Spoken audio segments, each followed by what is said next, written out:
Good afternoon, everybody. This is Rico. I am Nico. Nice to meet you. If this is your first time watching us, Welcome. It's your first time? we usually have podcasts talking about all kinds of crap.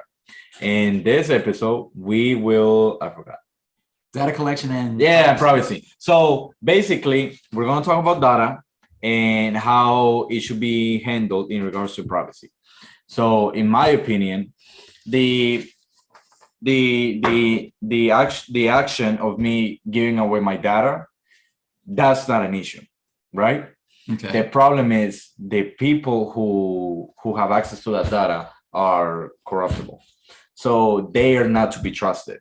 I don't have a problem giving all my information to an algorithm, and I know that it's not going to be used for nefarious purposes or against me in the society I live in. So I'm completely fine with it. But when they start using it to play mind tricks on you, and all that, and try to control you, and then try to take your freedoms away, that's the problem. But I don't see any problem giving my face away, my fingerprints, all that. I'm cool. The reason I don't agree with it is that I know at the end of the day, some people just don't have good intentions, or they don't have my best interest in mind.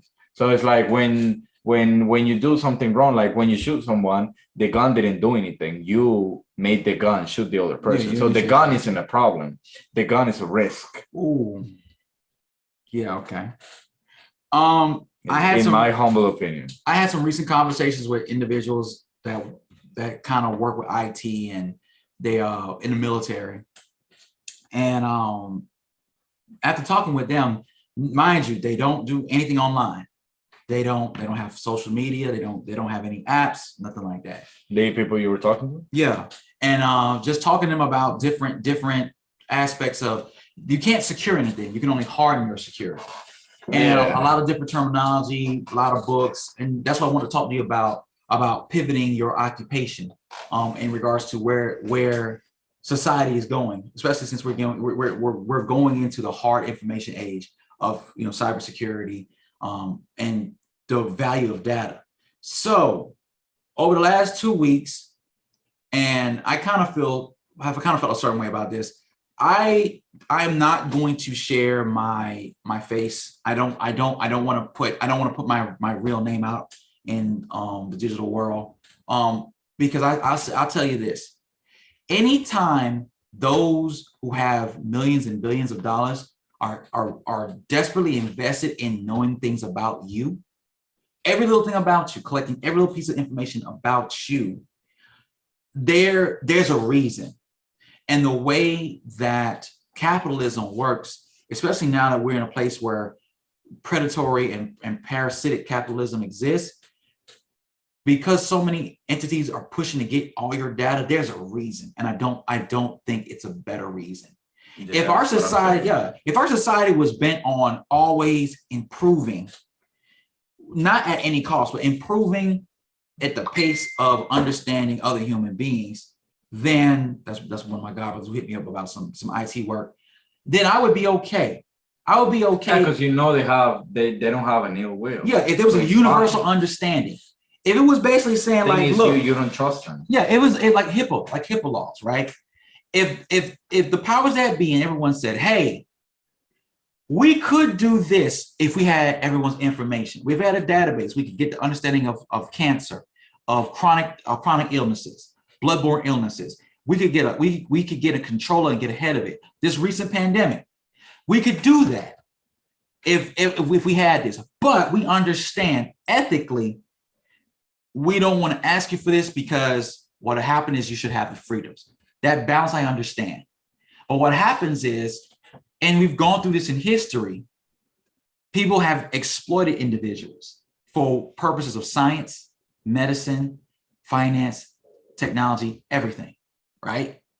And because people have been subjugated to these unethical practices at the expense of whole civilizations, whole peoples, whole cultures, whole groups of individuals, people are not going to be trusted, and they shouldn't be trusted because there are groups that will do that. Their advancement is for their own benefit at the expense of others. And because that really exists, because humans can devalue other human beings, that's why I don't trust the information age. IT information moves so fast now, you can't hide. And the thing about it is that the people, they went from weasels, to hunting dogs.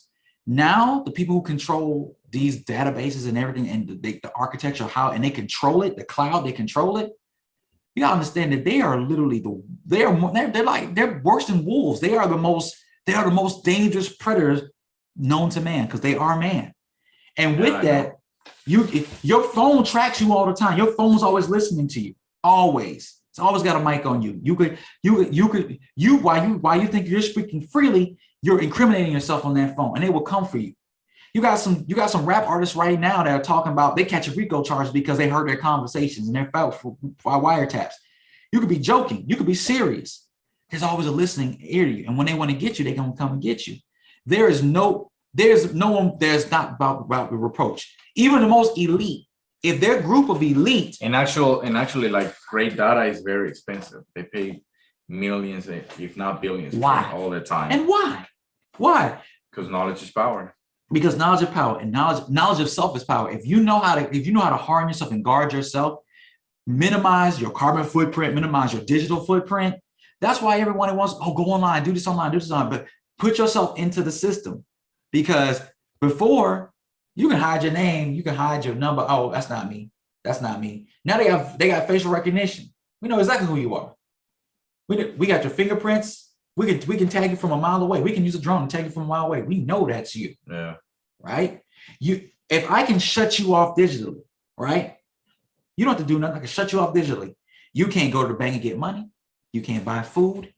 You can't get an apartment. And doing that, and they doing that in China with the social credit score and social score and all that. I'm not sure. I don't know. But think about it. They can freeze your bank account. Think about it. They can freeze your bank account. Myself. Think about it. They can freeze you. They can starve you.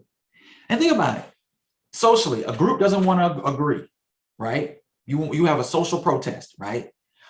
Our guns, our Black Lives Matter, immigrants, whatever. And while the people out front are saying, yes, we'll work with you, try to give us a time, somebody back there behind the scenes flips a switch on key individual players, and they starve you and your children. Your children can't go to school. You can't get medicine. You're digitally blacklisted.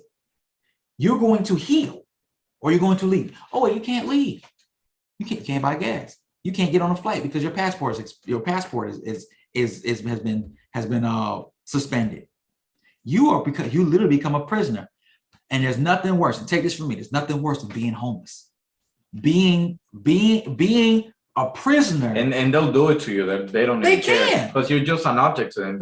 That's I was talking about this too. Like when you see someone as an object, you can do anything to them. Yeah. Because they don't really care about you. You're just a number in a database. That's it. Or a lot of times they do it, and we talked about this too, like about showing off to their friends, oh, look at how powerful I am, or just out of pride, or just out of spite. Yeah. Like, what if it falls in the hands of a racist, for example, or someone who, it's just really bad. But our society, when it comes to data, right? It's just convenient for people. Yeah. When society, when it comes to data, they're going to be people. They're going to be those in power and those without power. Racism is always going to be, there's a divider. Sexism and classism is always going to be a divider. But what's going to happen is, if I sit in the high seat, it's different when you look down at people and you know that's the crowd. And, in the crowd, there are people who are support you, and there's people against you. There's people who are indifferent. You know that they're down there. Yeah. Right. It's different when you give yourself the eyes of an eagle, and you can look down at every individual person and know everything about that person. You literally can snatch that person up and look at them with a microscopic fine-tooth comb, and you could say something like, it's the power of God. It's literally the power of God. You can sit there, you could look at billions of people and say, hey, you, Nico, you don't know who I am, but I can affect your life. And I can affect you in the lives of 7 million people, key people, to make certain things happen. If I want to shut down a union, hit a few switches, right? If I want to quell a protest, I never have to fire a bullet. How is it again? I never have to fire a bullet, bro. I'll Yeah, you don't starve have you. to do anything. So And you know, and then I'll use the media. messed up, everybody. Yeah, I'll use the media, use propaganda to shut you down. Anybody go off script. The thing about you giving your data away is that it makes life very convenient for you. Yeah. So accessible. when my phone has my face and I can unlock it with my face, it's cool because I don't have to put in a bunch of numbers or put in my fingerprint on it. So that's cool. When I can just say, Alexa, just turn the lights off because I'm feeling lazy and tired. It just turns them off for me. So it makes life very convenient. But what's the thing when you sacrifice privacy over freedom, you lose both. You lose both. I mean, you get neither. Anyways, however way he said it. So it's just, I think it's very true, but people don't see it that way. But I feel like the system is set up well. The system, what happens is it offers it to you as a convenience. Then it removes everything that would give you alternatives. So now to not have it is an inconvenience that you can't. But that's how you were in the first place. That's how it should be. Yeah, but now it looks like an inconvenience. like a phone, right? This phone now, it has your banking on it. It has your how you shop and everything, right? Not as handset. Two-part confirmation, two-part validation, right? You lose your phone now, you lose access to so many things. My PayPal, I got rid of my phone number, and they said, unfortunately, we cannot go into your old PayPal account because they had two-step authentication. Which you do with your cell phone. Yeah.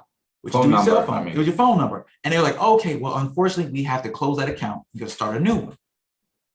You lose access by losing this. Not losing this, not forgetting that password, let me just restart it by losing this. This little piece of this little item has got more digital power than you as a person. Yeah, exactly. Yeah. Think about what happens. Everything's on the internet. They close libraries. They close the hard files. The books, the law books, the legal books to understand the law. On digitized where they can change this. Wikipedia can be changed. It'd be like going back to the days when the church read you the Bible. The church read you the Bible. You didn't have access to the Bible. The Catholic Church, they told you what was in the Bible and they interpreted it to you in the Bible. You sat there and just listened, right? They made it convenient for you. I think it's crazy. But that's the way it is. I was watching. Oh, I was gonna send you this dystopia video. I think it was great. But yeah. And you know what? And the thing about it is, Nico, the people that are in power, they know that's where it's going. And they understand that there's some, like I always think about when we talk about, superheroes and supervillains, the way there's a movie, I think it's called Infinite, but you should check that out. I think there are people out there who said they want to see about what our reality is really made of. And to do so, they're basically like, okay, we'll bring hell on earth. It'd be gradual because you really want to enjoy it. No one's going to just go out the way and just say, let's nuke the planet and just say, let's see if that draws God out. But there's some people who's like, look, we're going to keep this thing going. And the way evil works, and I was telling my god brother the other day, evil and good is a concept. It could be subjective, right? But I think the idea of ethical evil is voracious. It can never be satisfied. That's why it's like the 7 deadly sins. None of the 7 deadly sins, they are excessive. Gluttony can never be satisfied. Will consume. Greed, it can never have enough. Envy lust can never have enough. Sloth it never wants to do anything else on. So those aspects can never be satisfied. Like extreme things. Extreme. They are extreme. And with that, evil is extreme. Evil itself will always seek to consume good. Always. No matter how much good there is, it will always try to. It's almost like a zombie. It always will have a hunger. It will never be satisfied. Like a virus. What do you guys think? Are you guys satisfied with all our videos? Do you want us to upload more? Maybe let's tell somebody, the one who uploads them, to upload them more. Oh, okay. You know what? I feel you. I got you on that. Yeah. But hey, I'm the good guy, non-toxic friend who doesn't say good guy, nice guy, everything. What do you guys think? Will you give all your information away? Is it going to cause dystopia? Have you already done it? Yeah, have you already done it? dumb question, of course, it's going to be a yes. What do you guys think? Leave in the comments down below your opinions. Yeah, are we right? Are we Leave your PIN number. Are we your BBM pin? Have a good one. Thank you, Rico, for this podcast. Share it with everybody. Tell them if they're not watching us that they're missing out, Missing out, which baby. they really are. And yeah, take it easy. Peace.